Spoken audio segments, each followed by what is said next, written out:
6 ਮਹੀਨੇ ਦਾ ਹੋਣ ਤੇ ਕੀ ਬੋਲਣ ਦੀ ਕੋਸ਼ਿਸ਼ ਕਰ ਰਿਹਾ ਹੈ ਜਾਂ ਨਹੀਂ, क्योंकि बच्चा 12 ਮਹੀਨਿਆਂ ਦੇ ਵਿੱਚ ਮਾਂ ਵਰਗਾ ਸ਼ਬਦ ਬੋਲਣਾ ਸ਼ੁਰੂ ਕਰ ਦਿੰਦਾ ਹੈ।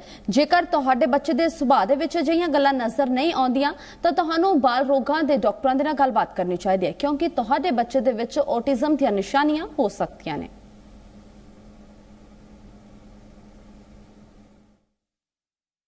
ਔਟਿਜ਼ਮ ਇੱਕ ਵਿਕਾਸ ਸੰਬੰਧੀ ਵਿਕਾਰ ਹੈ। ਇਹ ਲੋਕਾਂ ਦੇ ਵਿਹਾਰ ਅਤੇ ਦੂਜੇ ਲੋਕਾਂ ਨਾਲ ਗੱਲਬਾਤ ਕਰਨ ਦੇ ਤਰੀਕੇ ਨੂੰ ਪ੍ਰਭਾਵਿਤ ਕਰਦਾ ਹੈ। ਇਸ ਵਿੱਚ ਲੋਕਾਂ ਅੰਦਰ ਸਮਾਜਿਕ ਵਿਹਾਰ, ਬਹੁਤ ਘੱਟ ਚੀਜ਼ਾਂ ਵਿੱਚ ਦਿਲਚਸਪੀ ਤੇ ਇੱਕੋ ਕੰਮ ਵਾਰ-ਵਾਰ ਕਰਨ ਵਰਗੀਆਂ ਆਦਤਾਂ ਦਿਖਾਈ ਦਿੰਦੀਆਂ ਨੇ। ਔਟਿਜ਼ਮ ਨਾਲ ਪ੍ਰਭਾਵਿਤ ਹਰ ਬੱਚੇ ਦਾ ਵਿਹਾਰ ਇੱਕ ਦੂਜੇ ਤੋਂ ਵੱਖਰਾ ਹੁੰਦਾ ਹੈ। ਇਸ ਲਈ ਜਿੰਨੀ ਜਲਦੀ ਇਸ ਦੇ ਲੱਛਣਾਂ ਦੀ ਪਛਾਣ ਕਰਕੇ ਇਲਾਜ ਕੀਤਾ ਜਾਵੇ, ਇਹ ਬੱਚੇ ਦੀ ਪ੍ਰਤਿਭਾ ਨੂੰ ਨਿਖਾਰਨ ਵਿੱਚ ਉਨਾ ਹੀ ਸਹਾਈ ਹੋ ਸਕਦਾ ਹੈ। ऑटिज़म एक न्यूरो डेवलपमेंटल डिसऑर्डर है, मतलब बढ़ती उम्र के साथ कुछ न्यूरोलॉजिकल प्रॉब्लम्स आती हैं जिसके कारण बहुत सारे सिम्टम्स आते हैं बच्चों में। दो तरीके के सिम्टम्स हैं। फर्स्ट इज सोशल इंटरैक्शन और communication, second is restrictive repetitive behaviours. अब सोशल इंटरैक्शन का मतलब कि उसको इमोशनल रेसिप्रोसिटी में प्रॉब्लम आएगी कि ना तो बच्चा अपने इमोशंस को कम्युनिकेट कर पाएगा, ना किसी के इमोशंस को वो समझ पाएगा। जिस फॉर एन एग्जाम्पल, अगर बच्चे को चोट लगी है, यूजुअली एक बच्चा चोट लगेगा तो वो रोएगा, वो अपने पेरेंट्स को जाके दिखाएगा कि मुझे यहाँ चोट लगी है, बट ऐसा बच्चा जिसको ऑटिज़म है वो नहीं कम्युनिकेट कर पाएगा।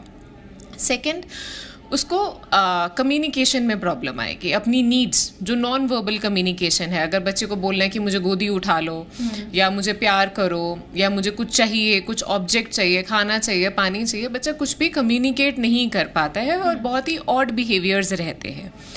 तीसरा, प्रोनाउन रिवर्सल। प्रोनाउन रिवर्सल मतलब बच्चा मैं और तुमको कंफ्यूज करेगा। जैसे वो बोलेगा कि मुझे ये चाहिए की जगह वो बोलेगा तुम्हें ये चाहिए, राइट। मैं और तुम की जो प्रॉब्लम है वो आएगी। उसके अलावा जो सिम्टम आते हैं वो है सेंसरी एस्पेक्ट्स में प्रॉब्लम आते हैं, मतलब हाइपर स्टिमुलेशन भी हो सकती है, अंडर स्टिमुलेशन भी हो सकती है। अब ऐसा भी हो सकता है कि बच्चा जैसे ठंडा गर्म है, बहुत ही गर्म चीज़ को बच्चा एकदम से टच कर देगा और उसको नहीं पता चलेगा। जो फियर ऑफ डेंजर है वो बच्चे को नहीं समझ आता है। जैसे restrictive interests, self stimulating behaviour, कि बच्चा हो सकता है टो वॉकिंग करे, हैंड फ्लैपिंग करे, फिंगर मूवमेंट्स करे, कुछ अपने आप को स्टिमुलेट करने के लिए। ਬੱਚਿਆਂ ਵਿੱਚ ਔਟਿਜ਼ਮ ਦੇ ਸ਼ੁਰੂਆਤੀ ਲੱਛਣ ਦਿਖਾਈ ਦੇਣੇ ਸ਼ੁਰੂ ਹੋ ਜਾਂਦੇ ਨੇ, ਜਿਵੇਂ ਕਿ ਗੱਲਬਾਤ ਸ਼ੁਰੂ ਕਰਨ ਵਿੱਚ ਦੇਰੀ ਕਰਨਾ। ਕੀ ਤੁਹਾਡਾ ਬੱਚਾ 6 ਮਹੀਨਿਆਂ ਦਾ ਹੋ ਗਿਆ ਹੈ ਤੇ ਕੀ ਕੁਝ ਉਹ ਬੋਲਣ ਦੀ ਕੋਸ਼ਿਸ਼ ਕਰਦਾ ਹੈ? ਬੱਚਾ 12 ਮਹੀਨਿਆਂ ਵਿੱਚ ਮਾਂ, ਚਾਚਾ ਵਰਗੇ ਸ਼ਬਦ ਬੋਲਣਾ ਸ਼ੁਰੂ ਕਰ ਦਿੰਦਾ ਹੈ। ਜੇਕਰ ਤੁਹਾਡੇ ਬੱਚੇ ਦੇ ਵਿਹਾਰ ਵਿੱਚ ਇਹ ਗੱਲਾਂ ਨਜ਼ਰ ਨਹੀਂ ਆਉਂਦੀਆਂ, ਤੁਹਾਨੂੰ ਆਪਣੇ ਬਾਲ ਰੋਗਾਂ ਦੇ ਡਾਕਟਰ ਨਾਲ ਗੱਲ ਕਰਨੀ ਚਾਹੀਦੀ ਹੈ। ਇਹ ਬੱਚਿਆਂ ਦੇ ਮੌਖਿਕ ਸੰਚਾਰ ਦੇ ਵਿਕਾਸ ਨੂੰ ਸਮਝਣ ਵਿੱਚ ਮਦਦ ਕਰੇਗਾ। ਇਸ ਤੋਂ ਬਾਅਦ ਆਉਂਦਾ ਹੈ ਆਈ ਕੰਟੈਕਟ, ਯਾਨੀ ਕਿ ਅੱਖਾਂ ਨਾਲ ਸੰਪਰਕ ਕਰਨਾ। ਕੁਝ ਮਹੀਨਿਆਂ ਬਾਅਦ ਬੱਚੇ ਅੱਖਾਂ ਨਾਲ ਸੰਪਰਕ ਕਰਨਾ ਸ਼ੁਰੂ ਕਰ ਦਿੰਦੇ ਨੇ। ਜੇਕਰ ਤੁਹਾਡਾ ਬੱਚਾ ਅਜਿਹਾ ਨਹੀਂ ਕਰਦਾ ਤਾਂ ਇਹ ਚਿੰਤਾ ਦਾ ਵਿਸ਼ਾ ਹੈ। ਇਸ ਦਾ ਇੱਕ ਹੋਰ ਲੱਛਣ ਹੈ ਪ੍ਰਤੀਕਿਰਿਆ ਨਾ ਦੇਣਾ। ਕੀ ਤੁਹਾਡਾ ਬੱਚਾ ਤੁਹਾਡੀਆਂ ਗੱਲਾਂ ਵੱਲ ਧਿਆਨ ਦਿੰਦਾ ਹੈ? ਕੀ ਉਹ ਤੁਹਾਡੀ ਗੱਲ ਦਾ ਜਵਾਬ ਦਿੰਦਾ ਹੈ?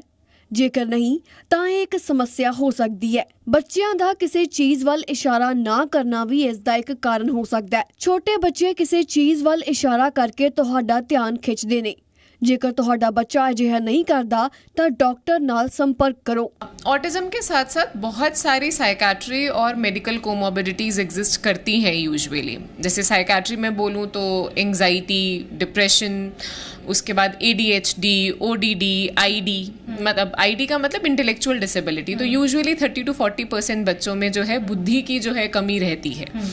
उसके अलावा जो मेडिकल कोमॉर्बिडिटीज़ हैं, वन बीइंग एपिलेप्सी, की सीजर डिसऑर्डर का होना जो है काफ़ी कॉमन है ऐसे बच्चों में।